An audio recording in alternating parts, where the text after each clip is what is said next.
Subscribe कीजिए technical गुरुजी channel को और बेल आइकन को दबाइए लेटेस्ट टेक्नोलॉजी वीडियोस सबसे पहले देखने के लिए। दोस्तों, गर्मियों का मौसम आ गया है। हर साल की तरह गर्मियां बहुत ही तेजी से बढ़ रही हैं और ऐसे में शायद आप सोच रहे होंगे एक नया एयर कंडीशनर परचेज करने का, और ऐसे में आपके दिमाग में बहुत सारे सवाल होंगे कि आखिर एक तो ये टन का मतलब क्या होता है, 1 टन का एसी, 1.5 टन का एसी, 2 टन का एसी, मेरे लिए कौन सी कैपेसिटी का एसी ठीक रहेगा। इसके अलावा इन्वर्टर वाला एसी, बिना इन्वर्टर वाला एसी, स्टार रेटिंग्स क्या होती हैं, विंडो एसी है या फिर स्प्लिट एसी है। यहां पर दोस्तों आज इस वीडियो में आपको आपके इन सभी सवालों के जवाब देने वाला हूं। नमस्कार दोस्तों, मेरा नाम है गौरव, आप देख रहे हैं टेक्निकल गुरुजी। चलिए शुरू करते हैं।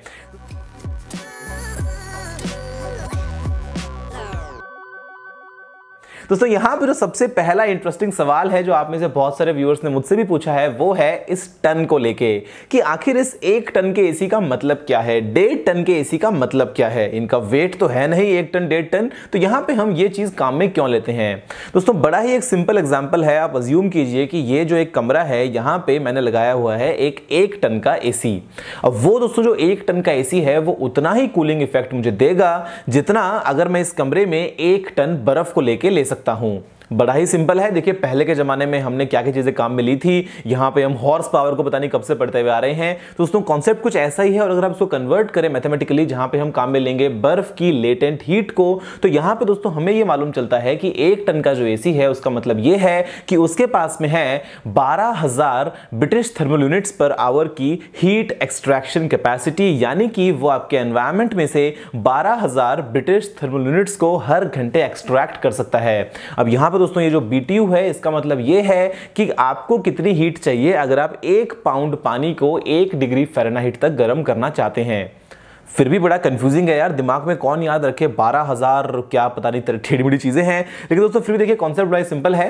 1 टन एसी का मतलब 12,000 BTU पर आवर, 1.5 टन का मतलब 18,000 BTU पर आवर, 2 टन का मतलब 24,000 BTU पर आवर, और ऐसे ही आगे आगे आप सीधे बढ़ सकते हैं। लेकिन यहां पर दोस्तों हमें यह जानना है कि आखिर वॉट्स में एसी की पावर कितनी होती है, कि 1 टन का एसी का मतलब कितने वॉट। और यहां पर दोस्तों देखिए, स्टैंडर्ड इसका आंसर नहीं है, क्योंकि यह डिपेंड करता है आपके एसी की स्टार रेटिंग पे।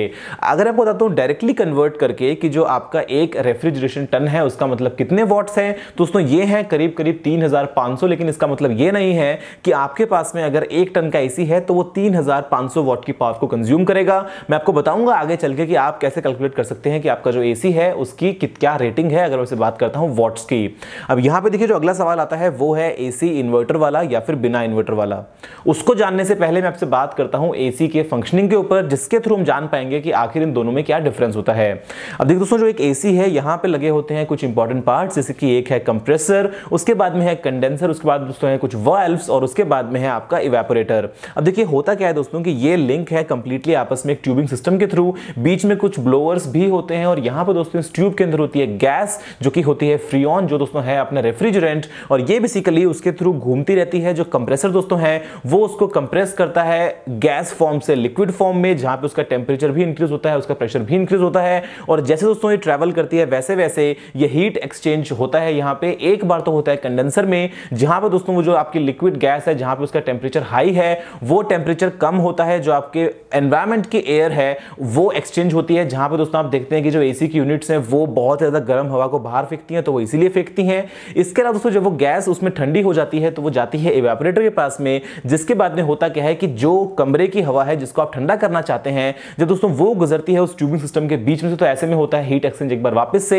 उससे दोस्तों होता यह है कि वहां पे जो आपके पास में लिक्विड फ्रीऑन है वो वापस से एक बार अपनी स्टेट को कन्वर्ट करती है लिक्विड से गैस फॉर्म में, और वो वापस जाती है कंप्रेसर में, और ये साइकिल जो है वो कंप्लीट चलता रहता है और आपको कूलिंग इफेक्ट देखने को मिल जाता है। लेकिन दोस्तों यहां पे होता क्या है, जो डिफरेंस है मेन इन्वर्टर वाला एसी या फिर बिना इन्वर्टर वाला एसी, उसमें यह है कि जिस तरीके से कंप्रेसर काम करता है वो चीज बिल्कुल बदल जाती है।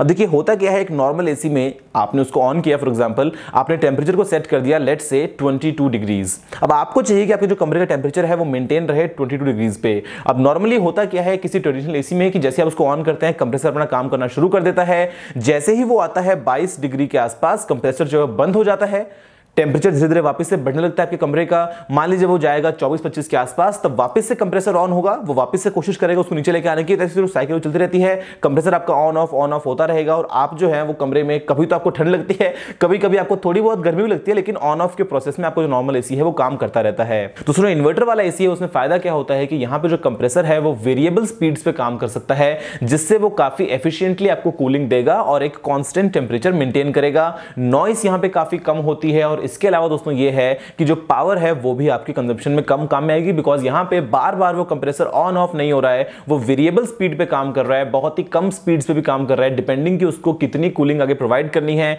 और ऐसे में आपको एक बेहतर परफॉर्मेंस मिलती है। लेकिन जो प्राइस है ये दोस्तों ज्यादा होती है एक इन्वर्टर वाले एसी के, अगर आप कंपेयर करते हैं किसी बिना इन्वर्टर वाले एसी के साथ में।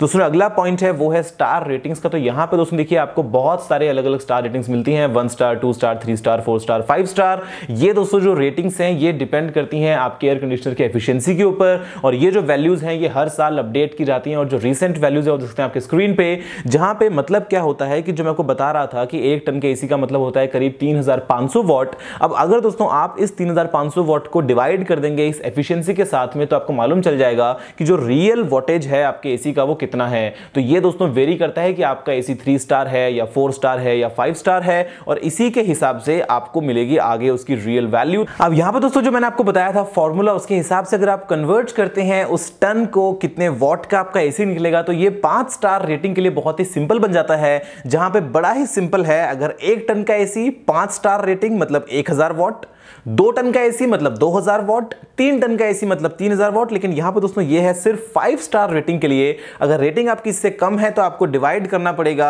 उस एनर्जी कोफिशिएंट से जो मैंने आपको बताया था पहले इस वीडियो में। और यहां पर दोस्तों एक और बात सिंपल निकल के ये आती है कि जो रेटिंग्स हैं ये हैं फुल पावर पे। अगर आपका एसी मान लीजिए कंप्रेसर जो है वो ऑफ है, या मान लीजिए जो कंप्रेसर है वो नहीं चल रहा है, बहुत ही कम चल रहा है, अगर मैं आपसे बात करता हूं इन्वर्टर एसी का, तो ये पावर की वैल्यूज चेंज होंगी, ये कांस्टेंट एकदम स्टेबल नहीं रहने वाली हैं। दोस्तों इसके बाद में जो अगली चीज यहां पे निकल के आती है वो है कि आपके रूम के हिसाब से क्या कैपेसिटी का एसी आपको चूज करना चाहिए। इसका एक बड़ा ही सिंपल फॉर्मूला है, ये हालांकि एक बहुत ही रफ फॉर्मूला है, आप अगर किसी एक्सपर्ट से एडवाइस दें तो ज्यादा बेहतर होगा, जहां पे आपके एरिया में क्या टेंपरेचर है, ऊपर छत खुली है या नहीं है, कितनी विंडोज हैं या कमरे की कंडीशन क्या है। लेकिन इन जनरल अगर दोस्तों आप क्यूब रूट ले लें आपके रूम के वॉल्यूम का और आप उसको डिवाइड कर दें 10 से, तो यहां पे आपको अप्रोक्सीमेट एक वैल्यू मिल जाएगी। और इन जनरल मान लीजिए आपके पास में अगर एक 120 से 150 स्क्वायर फीट तक का रूम है, तो आपको चाहिएगा 1 टन का एसी सफिशिएंटली आपका काम कर जाना चाहिए। अगर आपके पास में मान लीजिए एक 150 से लेके 180 190 स्क्वायर फीट तक का कमरा है, तो यहां पे आप 1.5 टन का एसी ले लीजिए। और अगर आपके पास में मान लीजिए 180 190 से लेके करीब 250 स्क्वायर फीट तक का कुछ एक एरिया है,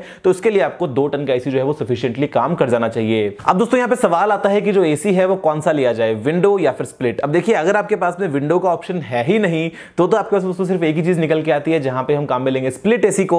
स्प्लिट का मतलब यह है कि यहां पे यूनिट्स को स्प्लिट कर दिया गया है, जो कंप्रेसर है, जो कंडेंसर है वो लगा होता है बाहर की तरफ एक यूनिट में, और जो इवेपोरेटर है वो लगा होता है आपकी जो रूम में यूनिट लगती है उसके अंदर। जो विंडो एसी है उसमें दोस्तों ये सभी कंपोनेंट्स आपको एक यूनिट के अंदर देखने को मिलते हैं। यहां पे आपको चाहिए लगाने के लिए एक विंडो। जो प्राइस है विंडो एसी की वो कम है कंपेयर टू स्प्लिट एसी, लेकिन यहां पर दोस्तों जो नॉइस है वो आपको ज्यादा देखने को मिलेगी विंडो एसी में, और इसके अलावा जो एयर सर्कुलेशन है वो भी आपको बेहतर उतना नहीं मिलेगा जितना आपको एक स्प्लिट एसी में मिल जाएगा।